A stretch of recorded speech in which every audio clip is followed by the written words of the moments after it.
Hello friends, welcome to Sri Tamil channel. இன்றைக்கி நம்ம பார்க்க போகிறது என்னன்னு பார்த்தீங்கன்னா, நம்ம எல்லோருக்குமே ரொம்ப பிடிச்ச கல்யாண வீட்டு பைனாப்பிள் ரவை கேசரி. கல்யாண வீடுகளில் செய்கிற மாதிரியே அதே ஃப்ளேவரில் நல்ல டேஸ்ட்டாக ஒவ்வொரு ரவையும் தனித்தனியாக தெரிகிற மாதிரியான ஒரு சாஃப்டான பைனாப்பிள் கேசரி எப்படி செய்யலான்னு வாங்க பார்க்கலாம். முதல்ல ஒரு பேனில் 1/4 கப் நெய் சேர்த்துக்கோங்க. இது கூடவே 2 டேபிள் ஸ்பூன் சன்ஃப்ளவர் ஆயில் சேர்த்துக்கோங்க. இந்த நெய் லேசாக சூடானதும் ஒரு கைப்பிடி அளவு முந்திரி சேர்த்துக்கலாம்.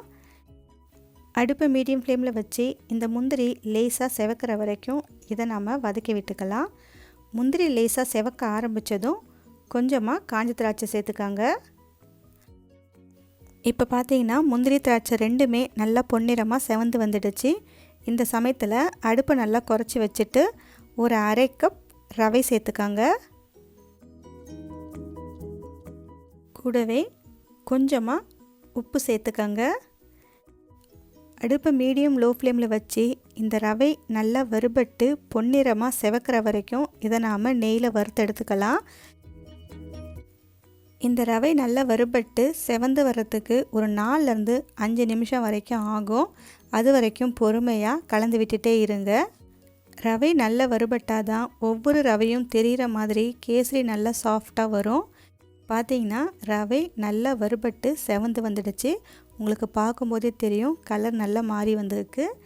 இந்த சமயத்தில் நாம் ஒரு 1/2 கப் பொடியாய் நறுக்கிய பைனாப்பிள் சேர்த்துக்கோங்க. பைனாப்பிள் நல்லா பழுத்த பழமாக இருக்கணும்.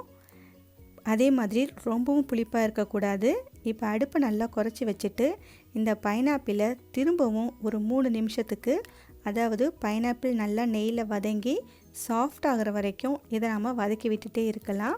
உங்களுக்கு வதக்கும் போதே ரவை, நெய், பைனாப்பிள் எல்லாமே சேர்ந்து வாசனை ரொம்பவே சூப்பராக இருக்கும். கலருக்காகவும் ஃப்ளேவருக்காகவும் கொஞ்சமாக குங்குமப்பூ சேர்த்து கலந்து விட்டுக்கங்க. குங்குமப்பூவுக்கு பதிலாக கொஞ்சமாக எல்லோ ஃபுட் கலர் கூட சேர்த்துக்கலாம். கொஞ்ச நேரத்தில் பார்த்திங்கன்னா பைனாப்பிள் நெய்யில் நல்லா வதங்கி வாசனை சூப்பராக வந்துக்கிட்டு இருக்குது. இந்த சமயத்தில் நாம் ஒரு 3/4 கப் சர்க்கரை சேர்த்துக்கலாம். ஒரு 1/4 ஸ்பூன் ஏலக்காய் பொடியும் சேர்த்துக்கங்க. கொஞ்சமாக வெள்ளரி விதையும் சேர்த்துக்கலாம். இது ஆப்ஷன் தான். இப்போ இந்த சர்க்கரை நல்லா கரைஞ்சி வர வரைக்கும் நாம் இதை கலந்து விட்டுக்கலாம். இப்போ பார்த்திங்கன்னா சர்க்கரை ஓரளவுக்கு நல்லா கரைஞ்சிடுச்சு. இந்த சமயத்தில் நாம் இந்த கப்பில் தான் 1/2 கப் ரவை சேர்த்துருக்கோம். இதே கப்பில் 1/2 கப் தண்ணி, அதாவது 1 பங்கு ரவைக்கு 3 பங்கு தண்ணியை நல்லா கொதிக்க வச்சு அதுக்கப்புறமா சேர்த்துக்கோங்க. தண்ணி நல்லா சுட சுட கொதிக்க இருக்கணும். தண்ணி சேர்த்து கட்டி இல்லாமல் நல்லா கலந்து விட்டுக்கோங்க.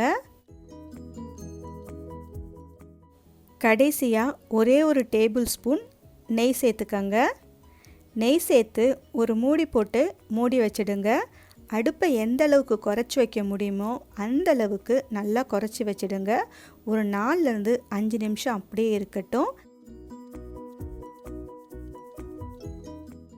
5 நிமிஷம் கழித்து திறந்து பார்த்தீங்கன்னா பைனாப்பிள் நெய் மணத்தோட கல்யாண வீட்டு பைனாப்பிள் கேசரி சூப்பராக ரெடி ஆகிருக்கும்.